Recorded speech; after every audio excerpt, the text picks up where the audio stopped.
minamahal, labis ko pong pinapasalamatan ng mahal na Panginoon. Sariwain ko po ang aming buhay noon, mga minamahal, ang aming pamilya, nang nagsisimula pa lamang po sa aming paglilingkod sa ating pinakamamahal na Panginoong Hesus. Nariyan po ang aming pamilya, isang kahig, isang tuka, mga minamahal.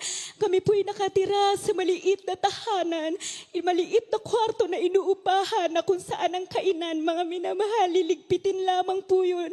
At doon na rin po ang aming tulugan, na kapag umuulan, mga minamahal, ay sa loob din po ng aming tahanan ay umuulan sapagkat may mga butas ang bubungan. Mga minamahal, ang aming pong buhay noon ay aming pong naranasan.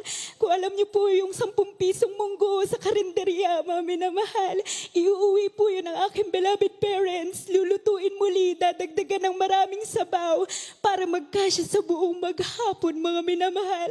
Ang binibili po ng aking beloved